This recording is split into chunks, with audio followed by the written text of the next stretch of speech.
Kami menuju ke guild dagang bersama Beno yang membawaku. Awalnya aku berjalan sendiri, tetapi Beno menjadi sangat marah dengan kecepatan berjalanku sehingga dia berteriak, "Kamu lambat." Ini buang-buang waktu, dan langsung mengangkatku. Sepanjang jalan dia mengomeliku tentang pentingnya waktu, tidak memberiku ruang untuk protes. Omong-omong, Paman Beno, apa sebenarnya guild dagang itu? Sangat mungkin bahwa guild dagang ini berbeda dari yang aku tahu, jadi aku memutuskan untuk menanyakan detailnya. Apa? Kamu tidak tahu? Aku tak tahu. Apakah kamu tahu tentang itu, Lutz? Itu hanya tempat orang jual beli, kan? Aku telah melemparkan bola ke lapangan Lutz jika setiap anak kecil di kota tahu tentang guild, tetapi jawabannya bukanlah sesuatu yang tidak dapat aku duga dari namanya saja. Beno menghela nafas, memberi kami penjelasan. Yah, kamu tidak salah. Tugas utama guild adalah memberikan izin kepada orang-orang yang ingin membuka toko di kota, dan menghukum toko yang melanggar hukum. Kau tidak dapat membuka toko tanpa seizin guild dagang, bahkan kios di pasar pun tidak. Selain itu, semua orang dalam bisnis harus mendaftarkan diri ke guild. Siapapun yang melakukan bisnis tidak terdaftar akan dihukum berat. Dengan kata lain, itu seperti kantor pemerintah yang berurusan dengan perdagangan. Karena mereka memberi izin untuk membuka toko dan pedagang magang terdaftar, itu mungkin tidak terlalu jauh dari kebenaran. Guild tampak seperti organisasi dengan kekuatan politik yang kuat. Tepat sekali, kuat dan serakah. Kau harus membayar untuk mendaftar magang, kau harus membayar lebih jika kau ingin memulai bisnis baru, dan pada dasarnya apapun yang kau lakukan di sana akan dikenakan biaya. Mungkin itu adalah penggabungan sifat di seluruh dunia bahwa uang diperlukan untuk bisa melakukan sesuatu. Ini adalah dunia yang kejam bagi orang miskin. Bagaimanapun, anak kecil bisa jadi pedagang magang setelah pembaptisannya terdaftar di sana. Setiap orang yang bekerja di toko terhubung dengan pembelian dan penjualan produk. Kalian berdua hanya akan didaftarkan sementara sampai pembaptisan kalian, tetapi ini adalah satu-satunya caraku untuk dapat menjual kertas, jepit rambut, produk apapun yang kau bawakan untukku. Apakah itu berarti kami harus terdaftar di guild agar kau dapat membeli kertas kami? Benar, aku mengerti. Beno mempercepat pendaftaran kami sehingga dia bisa membeli prototipe kami. Aku mengangguk, tetapi Beno mengerutkan alisnya. Aku berharap ini berjalan lancar, tetapi kita saat ini sedang berhadapan dengan kakek tua yang tak tertahankan. Dia tidak akan melewatkannya tanpa ikut campur. Yah, itu bukan sesuatu yang aku harapkan untuk didengar. Aku pikir Beno adalah petinggi guild dagang, tapi ku rasa tidak. Mungkinkah terjadi perang faksi? Lihat, tokoku berkembang dengan kecepatan yang cukup cepat. Guildmaster menginginkan sepotong kue dan selalu berusaha merebut kentunganku sebanyak yang dia bisa. Mengerti. Tetap diam dan jangan mengatakan sesuatu yang tidak perlu. Baik, Lutz dan aku sama-sama menjawab serempak. Tak satu pun dari kami yang memiliki niat untuk berada di antara dua pedagang terampil yang bertarung. Ini seperti melompat ke dalam lubang singa yang marah.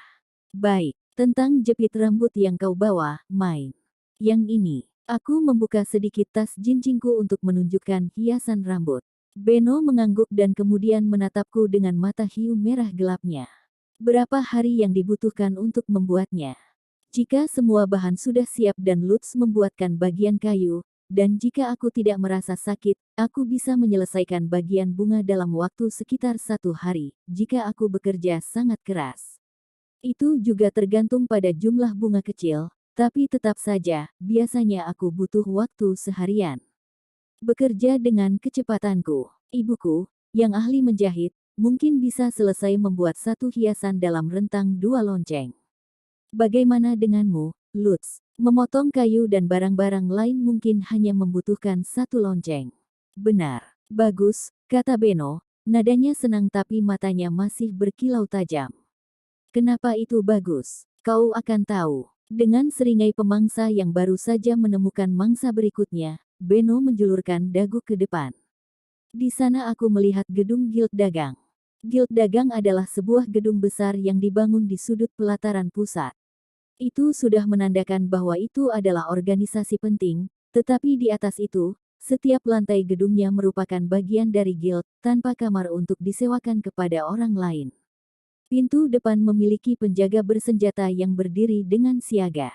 Setelah menatap Lutz dan aku dengan curiga, dia menoleh ke Beno. Apa yang membuat Anda ke sini hari ini? Mendapatkan pendaftaran sementara untuk mereka berdua. Penjaga itu membuka pintu. Kami masuk ke dalam dan aku tercengang saat melihat bahwa itu segera mengarah ke tangga.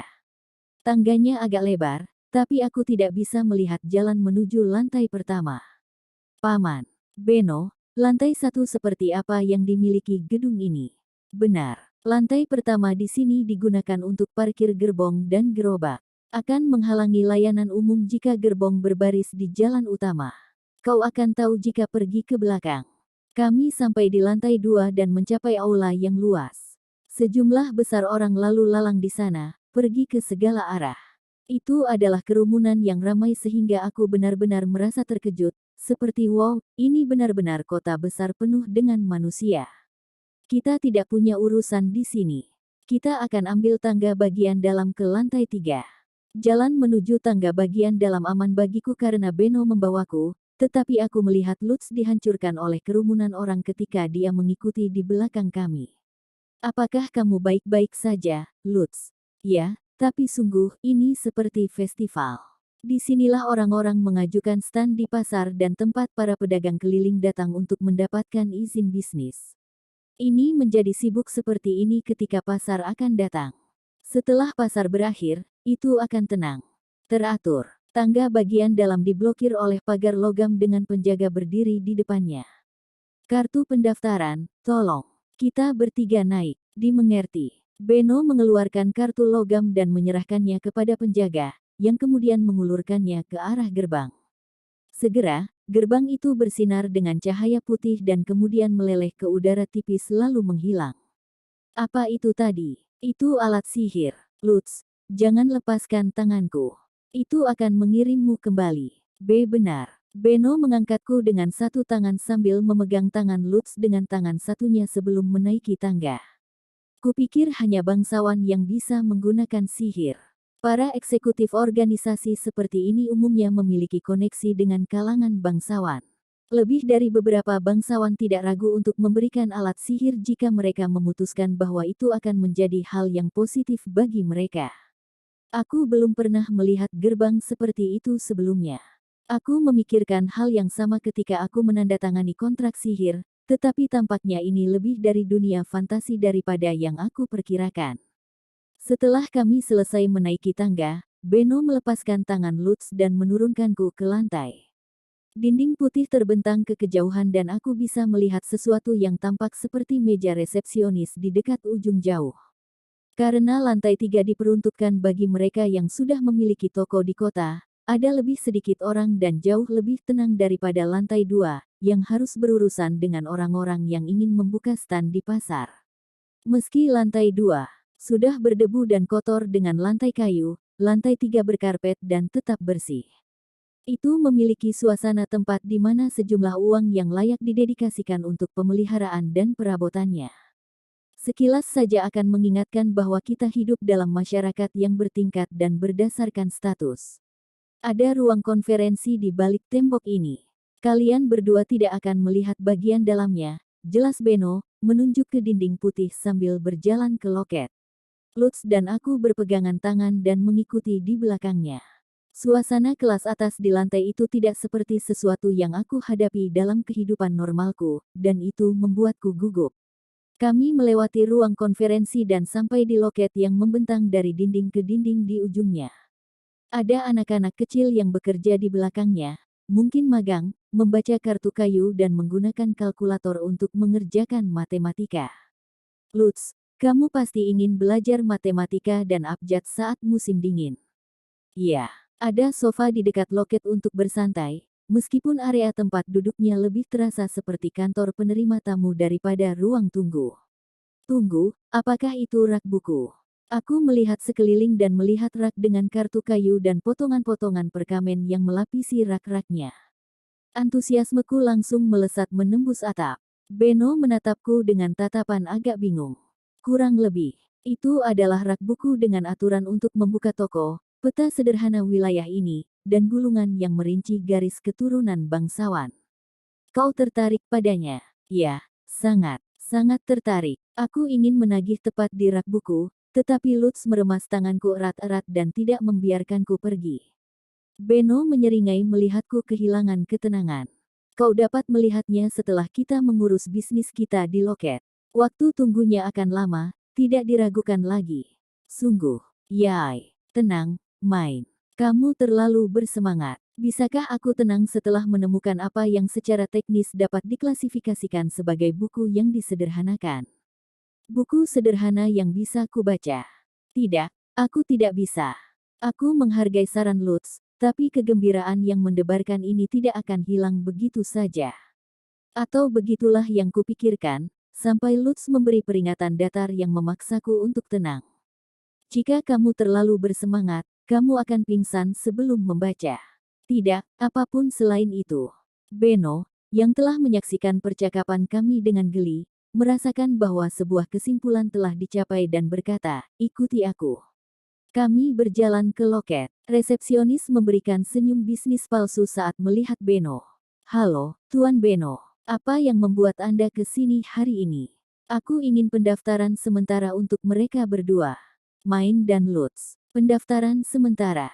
Tapi mereka bukan anak-anakmu, kurasa. Iya. Tapi aku mau mereka terdaftar.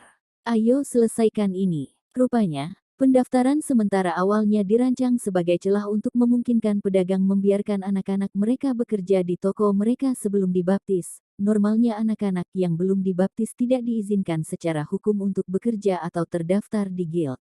Dalam keadaan normal, tidak ada pedagang yang ingin melibatkan anak yang tidak memiliki hubungan darah dalam bisnis mereka sejauh mendapatkan pendaftaran sementara untuk mereka. Jadi Beno melakukan sesuatu yang sangat tidak biasa.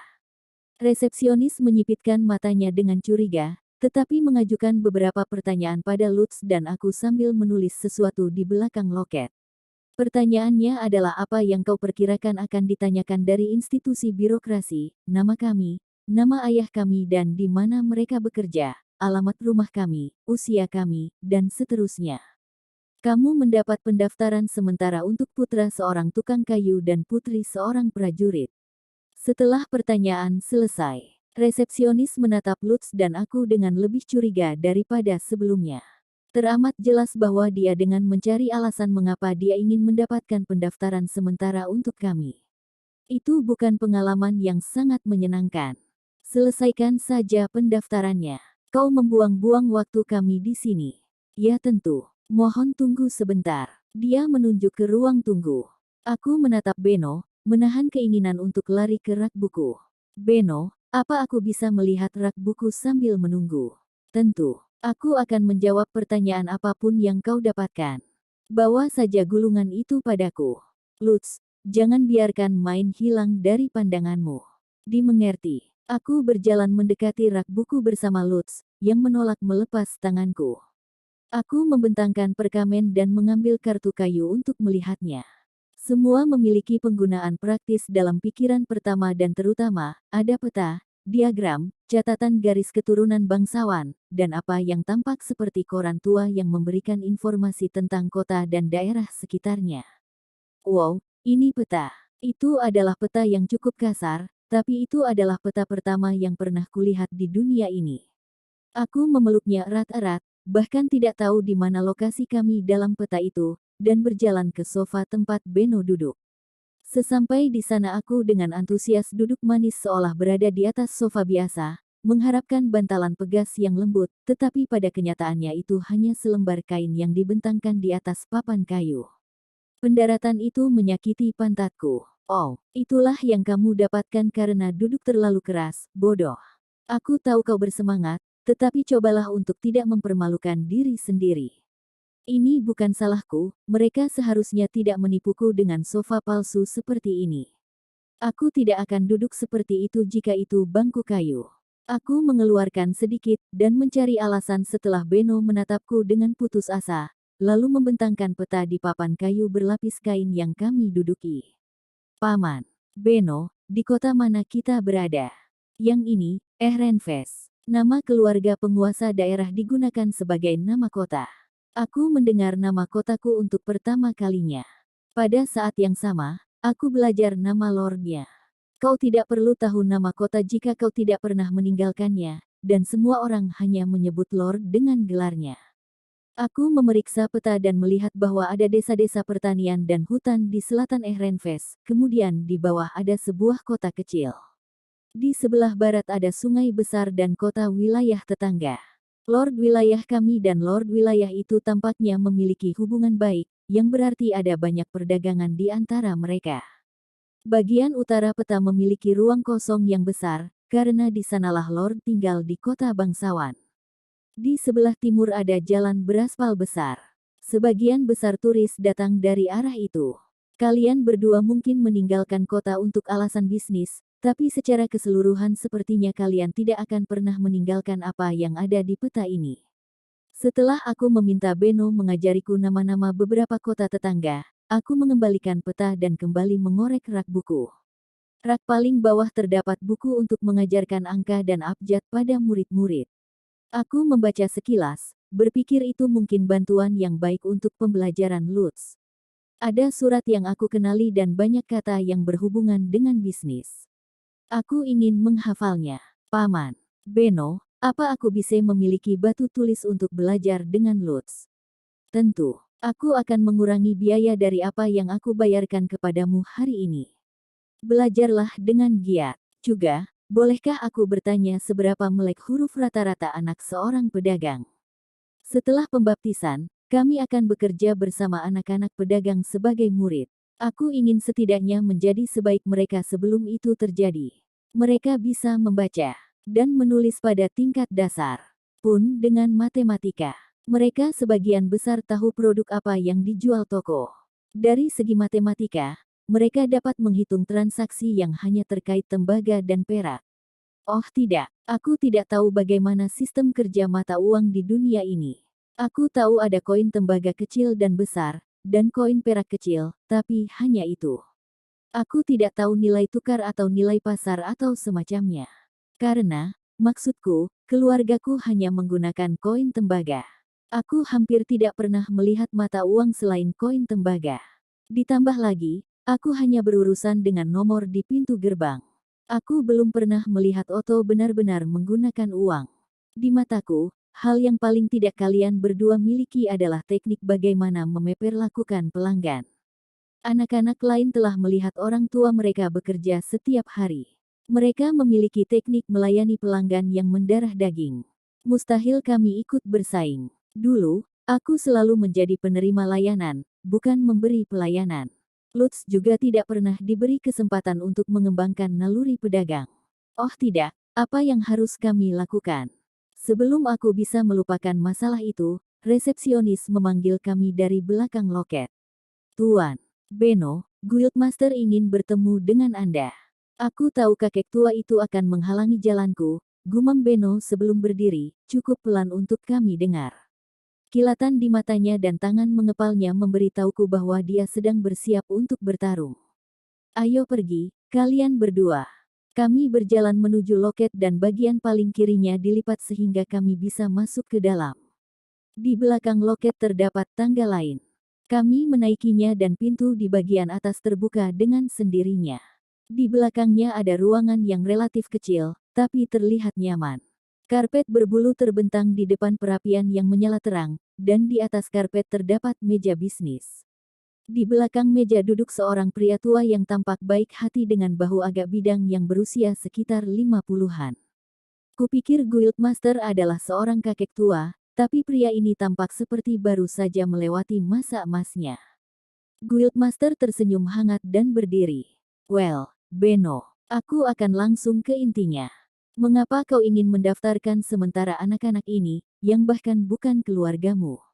Ini sangat berbeda dengan pedagang yang mendaftarkan anaknya agar mereka bisa menjaga standnya di pasar, seperti yang kalian tahu. Dengan kata lain, Guildmaster mengatakan bahwa dia tahu Lutz dan aku memiliki produk yang cukup berharga sampai-sampai Beno rela mendaftarkan kami sekarang tanpa menunggu pembaptisan. Dia mengatakan semua itu dengan senyum hangat masih menempel di wajahnya. Aku tidak bisa mengizinkan pendaftaran ini kecuali kau memperjelas tujuanmu.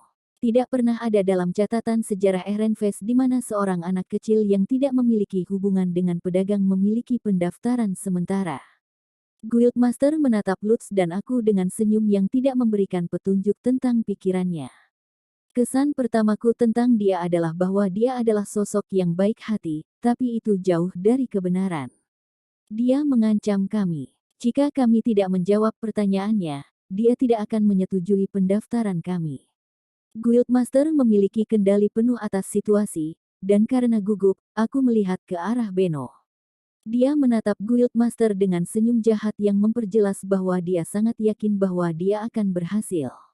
Singkatnya, kau ingin tahu apa yang dibawa anak-anak ini untukku? Ya, tergantung pada apa itu, aku mungkin merasa lebih baik untuk menjualnya di lokasi lain.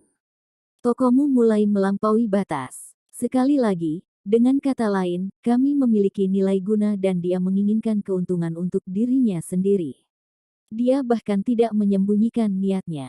Mereka ingin menjualnya di tokoku, jadi aku akan melakukannya. Benar kan, Main? Lutz. Beno mengancam kami dengan matanya untuk tidak mengatakan apa-apa. Lutz dan aku hanya mengangguk dengan keras. Senang dengan itu, senyum Beno melebar dan dia menatapku. Main, tunjukkan kepada Guildmaster prototipe jepit rambut yang ingin kamu jual. Baik. Tampaknya Beno bermaksud menyembunyikan fakta bahwa dia sedang terjun ke industri kertas. Aku tidak tahu mengapa dia menyembunyikannya, tetapi dia telah menjelaskan bahwa aku tidak boleh mengatakan sesuatu yang tidak perlu. Aku memasukkan tangan ke dalam tas jinjingku sambil berkata sedikit mungkin, lalu mengeluarkan jepit rambut dan mengulurkannya agar Guildmaster bisa melihat. Dan entah mengapa, saat melakukannya, Guildmaster memucat dan matanya melebar.